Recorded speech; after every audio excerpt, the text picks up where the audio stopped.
I want to be clear about something before I tell this. I am not a person who panics. 11 years in the Army, 2 deployments, a decade of training that specifically exists to keep you functional when your body is telling you to stop being functional. I say that not to sound impressive. I say that because there is a kind of fear that breaks you open. Hands shaking, mind unraveling, imagination filling in what your eyes can't see. That is not what I felt that night. What I felt was quieter than that. Colder. The specific feeling of a trained nervous system reading a situation and returning a verdict before your conscious mind has caught up. It was 2013, FOB Sharana, Paktika Province, Afghanistan.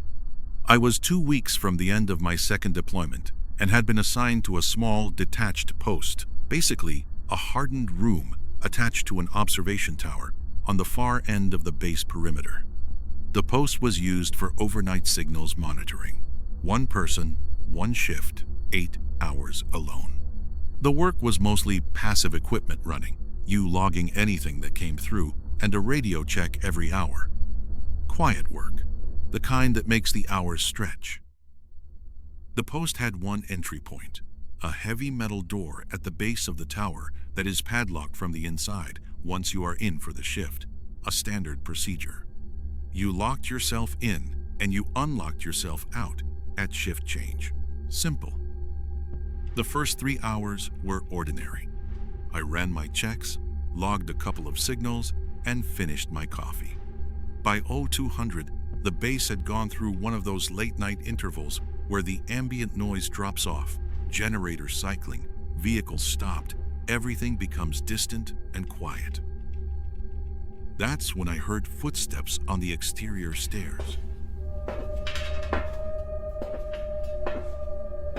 The footstep wasn't unusual on its own because the base had foot traffic at all hours, but the post was detached enough that there was no reason for anyone to approach it mid-shift. Shift change wasn't until 0600 resupply doesn't come to this post, and anyone with legitimate business would have radioed ahead. I listened. The footsteps stopped at the door. Then there was a knock.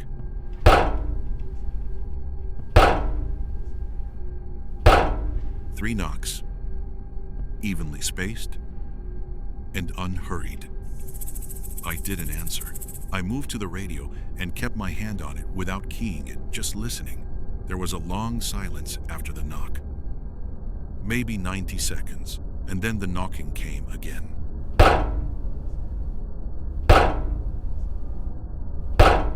Same pattern, 3 knocks, same spacing, same pressure. I keyed the radio and did an off-schedule check-in, telling the overnight desk I had unannounced personnel at my post door and requesting confirmation of any authorized approach. The desk came back 30 seconds later. No authorized approach, no personnel routed to my position. I told them someone was at my door and they said they'd send someone to check. The knocking came a 3rd time while I was on the radio.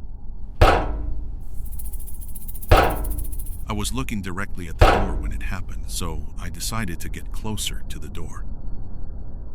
I leaned in and I could hear breathing on the other side of it. The breathing was slow and steady. The way a person breathes when they're deliberately controlling it. I told the desk to expedite. What came next I've replayed more times than I can count, and every time I replay it, I find something new to be disturbed by. The person on the other side tried the handle, slowly. A full rotation. Not the quick rattle of someone checking, but a deliberate, complete turn that went all the way through its range and held there for a moment at the end. The kind of turn that tells you they already knew it would be locked and were confirming rather than hoping, like marking something off a list. After the handle, there was nothing. No retreat, no movement, no indication that whatever was outside had any intention of leaving. It was just there. Waiting in a silence it seemed completely comfortable inside of. with a patience that had no bottom to it. And then it laughed.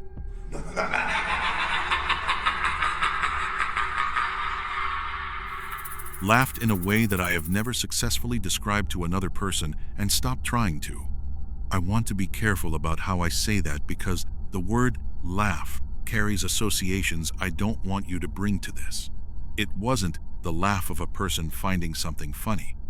It was the laugh of something that had just confirmed something, satisfied in a way that had nothing to do with me and everything to do with a conclusion it had already reached before it ever climbed those stairs.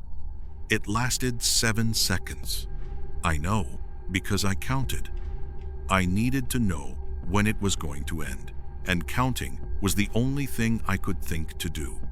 When it stopped, the silence it left behind felt different from the silence before it, like the room had changed temperature, like something in the air had been used up. Then came another knock.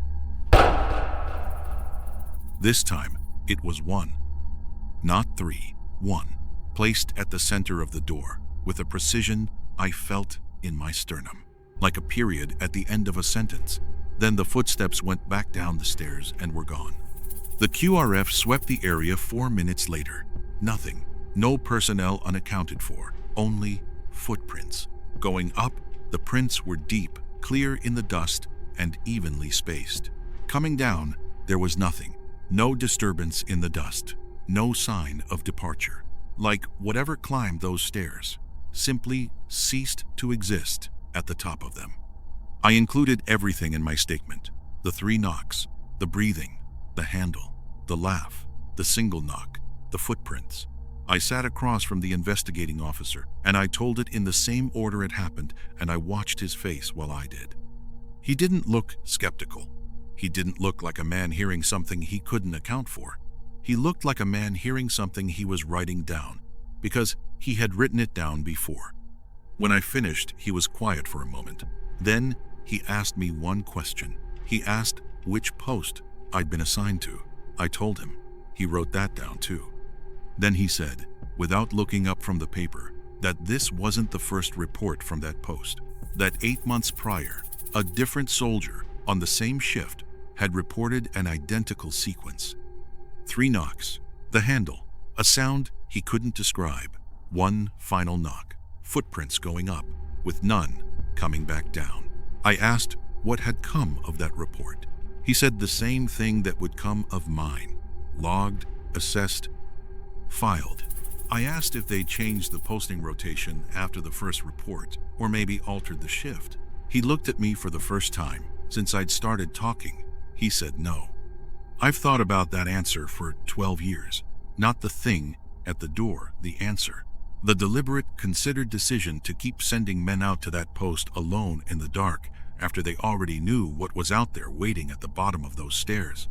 What that decision implies about what they knew and what they were still trying to find out. I want to start by telling you what the jungle sounds like when it's normal, because the story only works if you understand what normal was. The jungle in Quang Tri Province, Vietnam, in 1968 was never quiet. Day or night, it produced a continuous, layered noise.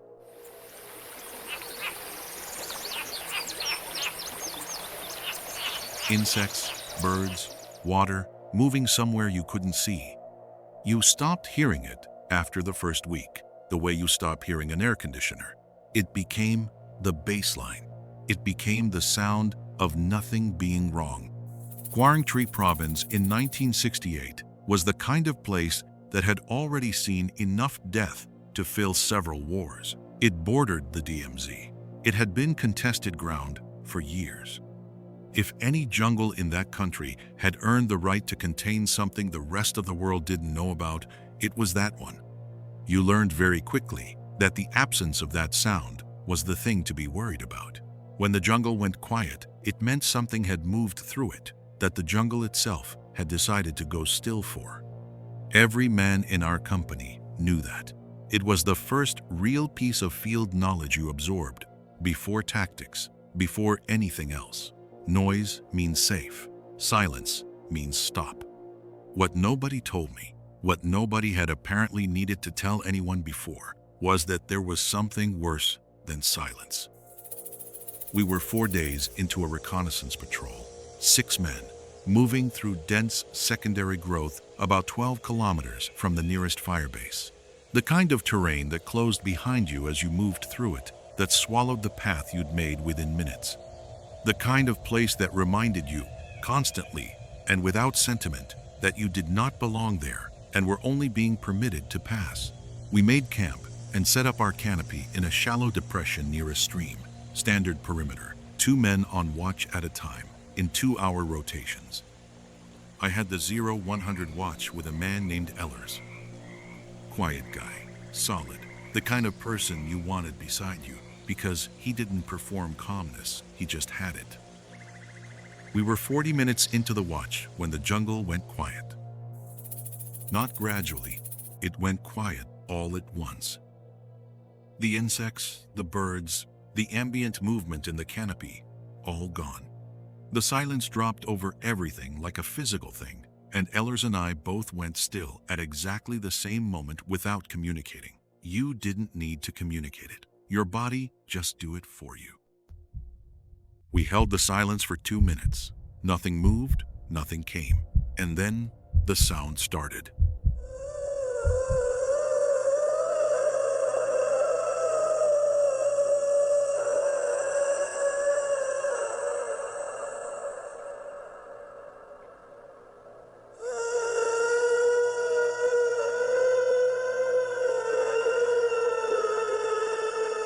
I have spent 56 years trying to find the right words for it, and I'm going to tell you plainly that I haven't found them. What I can tell you is what it wasn't. It wasn't an animal. I knew the sounds of that jungle well enough by then to know it's animals, and this wasn't one of them.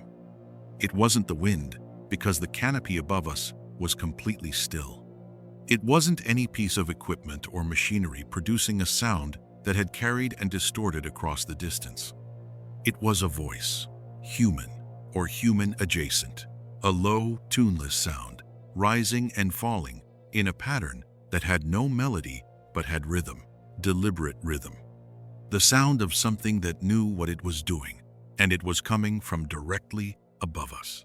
I want you to sit with that for a moment. It wasn't coming from the tree line, not from across the stream, from above us, from the canopy, 30, maybe 35 feet up in the complete darkness of a jungle night. Ehlers had his weapon up and was tracking the sound, and I watched his barrel move slightly as the sound moved because it was moving, slowly, laterally, following the canopy from our left to our right.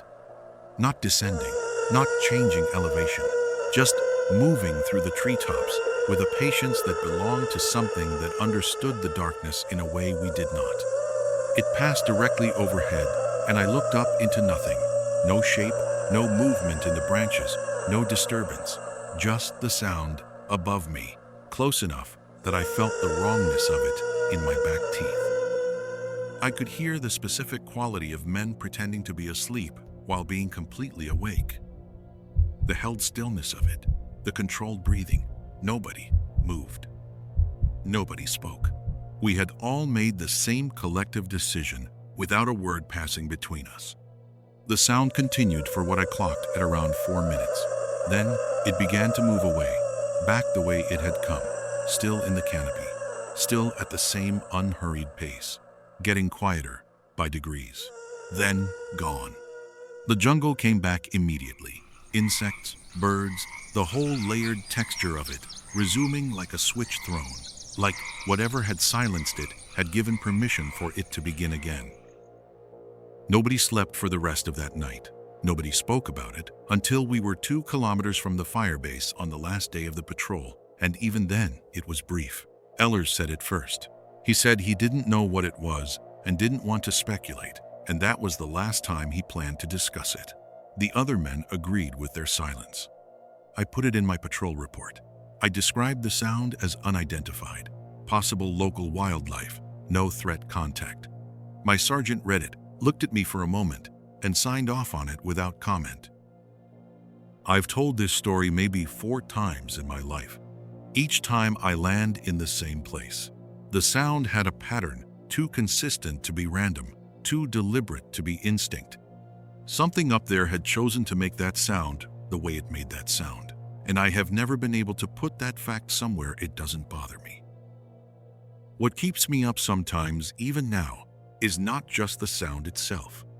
It's that the jungle went quiet before we heard it, meaning everything else in that canopy, every animal and insect and bird that lived in that darkness, knew it was coming before we did. And every single one of them chose silence over acknowledgement.